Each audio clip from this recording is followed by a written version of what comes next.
చెప్పిండు ఇవాళ BRS party KTR నిజంగా నీకు చిత్తశుద్ధి ఉంటే నువ్వు ఆనాడు మంత్రి ఉన్నావు కదా 10 ఏళ్ళు జూబ్లీస్ కు నువ్వు ఏం చేస్తావు చెప్పు. అరే వినండి, అరే ఫస్ట్ వినండి. మీరు మాట్లాడితే ఈ క్రాస్ టాకింగ్ ఎందుకు? నువ్వు ఏమైనా ఉంటే రాసుకో పెన్ను పంపియండి వాళ్ళకు, రాసుకోండి. నేనేమంటున్నా మనం ఒక అమ్మ పుట్టిన విషయాన్ని మర్చిపోయి మాట్లాడుతున్నారు. ఫస్ట్ విను, ఏం మాట్లాడుతున్నారు మీరు కదా మాట్లాడేది? సంస్కారం లేదు. చనిపోయి ఏడిస్తే భావోద్వేగానికి నీ డ్రామాలు కూడా మస్తు తెలుసు. డ్రామా చేసిందా? ఫస్ట్ నువ్వు లిజన్, నీకు ఫస్ట్ నువ్వు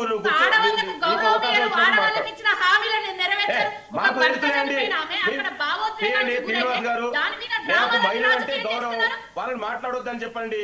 లింగం యాదవ్ గారు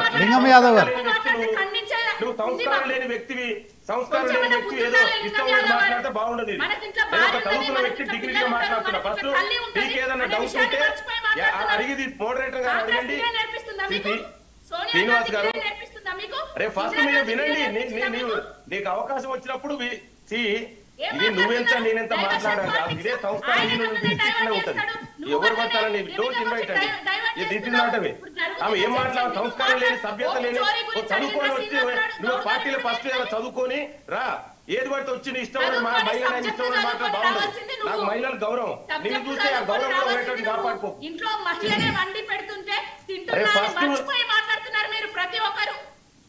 ఫస్ట్ నువ్వు వినండి, నీకు సబ్జెక్ట్ ఉందా అండి? ఇట్లాంటి వ్యక్తులను పిలిస్తే నేను, ఎందుకంటే నాకు లింగం యాదవ్ గారు ఒక నిమిషం. పావని గారు ఓకే చెప్పండి. మార్నింగ్ ఒక నిమిషం మీరు ఆగండి పావని గారు, నేను అడుగుతాను. మీరు ఆగండి పావని గారు. అంటే ఇప్పుడు మేమిద్దరం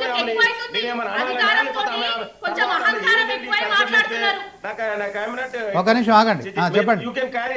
నేను ఒక పోస్ట్ డాక్టర్ ఫెలో, ఇట్లాంటి వ్యక్తులతో నేను చిల్లరతో మాట్లాడు. లింగం యాదవ్ గారు పావని గారు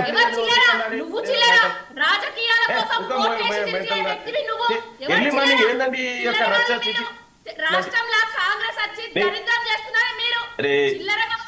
శ్రీనివాస్ గారు, నేను ఐఎమ్ సారీ అండి. ఇట్లాంటి పావని గారు ఒక నిమిషం. పావని గారు నేను మాట్లాడుతూ మీరు ఆగండి. పావని గారు ఆగండి ఒక నిమిషం. పావని గారు మీరు ఆగండి. లింగం యాదవ్ గారు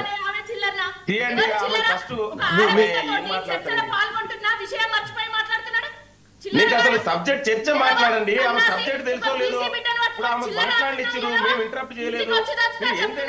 ఎవరు పడతారని ఇన్వైట్ చేసి ఒక నిమిషం. పావని గారు మీరు ఆగండి. ఇది అన్పార్లమెంటరీ వాడుకునేందుకు కాదు డిబేట్ అనేది, దీన్ని డిబేట్ చేయొద్దు. ఒక నిమిషం. లింగం యాదవ్ గారు మీరు చెప్పండి. పావని గారు వెయిట్. పావని గారు వెయిట్. మీరు చెప్పండి లింగం యాదవ్ గారు అసలు చెప్పండి. అండి ఎర్లీ మార్నింగ్ డిబేట్ చూస్తున్నారు. నేను కొట్లాడడానికి మనం రాదు, మనం అంతా చదువుకున్న వాళ్ళం. ఆమెకు అవకాశం ఇచ్చినప్పుడు ఆమె మాట్లాడవాలి. Right okay. కానీ మీరు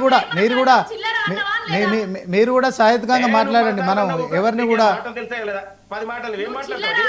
అందుకే మా వాళ్ళు నీలాంటి ఆమెతో డిబేట్ చేయడమే కష్టం. రైట్ వెయిట్ అండి. పావన్ గారు మీరు ఆగండి, ఆయన ఏం చెప్తాడు. పావన్ గారు మీరు ఆగండి.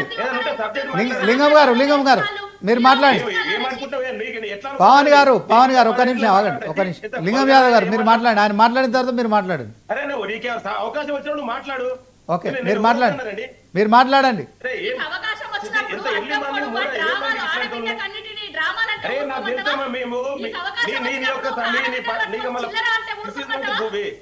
ప్లీజ్ కైండ్లీ పేషెన్స్ గా నువ్వు రాసుకో. నీకేమైనా కావాలంటే I will send my pens. Me moderator గారితో చెప్తే పెన్ను నోట్బుక్ పంపించండి, ఆమె రాసుకుంటది. తప్పకుండా తాను కూడా పోస్ట్ గ్రాడ్యుయేట్, తాను కూడా మంచి ఎడ్యుకేటెడ్ సాఫ్ట్వేర్ ఇంజనీర్.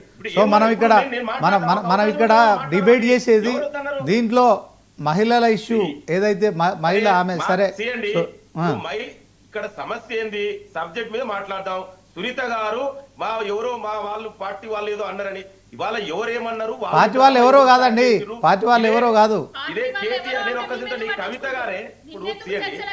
గారే కేసీఆర్ చుట్టూ ఎవరు ఉన్నారని చెప్పిరండి.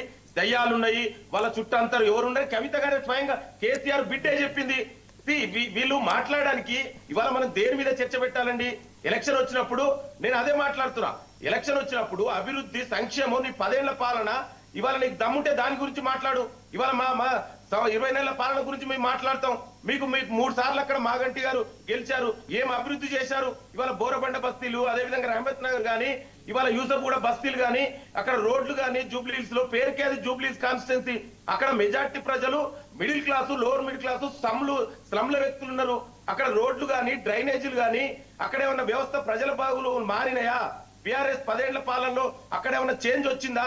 దానికి ఇప్పుడు మీరు కూడా సీనియర్ జర్నలిస్టులు, ఎలక్షన్ వచ్చినప్పుడు దేని మీద మనం మాట్లాడండి. ఓకే, లింగం యాదవ్ గారు, ఎలక్షన్స్ వచ్చినప్పుడు మేమేం చేసినాం, మేమేం చేయబోతున్నాం, ప్రతిపక్షం ఏం చేస్తుంది, లేకుంటే ఇంకా బీజేపీ ఏం చేస్తుంది, ఎవరి మేనిఫెస్టో వాళ్ళకు ఉంటుంది, ఎవరి వాయిస్ వాళ్ళు చెప్పుకుంటారు. కానీ ప్రచారంలో శృతి మించిపోవడం అనేది ఎంతవరకు అంటే గెలుపు ఒక్కటే కాదు కదా, గెలుపోవటంలో సహజము. జూబ్లీహిల్స్లో గెలిచినంత మాత్రాన కాంగ్రెస్కి స్పెషల్గా వచ్చే అధికారం లేదు, పోయే అధికారం లేదు. మంత్రులు కూడా సరే, ఆమె మాగంటి గోపీనాథ్ గారి సతీమణి ఒక మీటింగ్లో ఏడ్చింది కావచ్చు, అక్కడ ఉన్న జనాల్ని చూసో, లేకుంటే సరే ఆమె భర్తను కోల్పోయి మరి ఆమె ఎమ్మెల్యేగా పోటీ చేస్తున్న క్రమంలో. సో దాన్ని కూడా మీరు ప్రచారాస్త్రంగా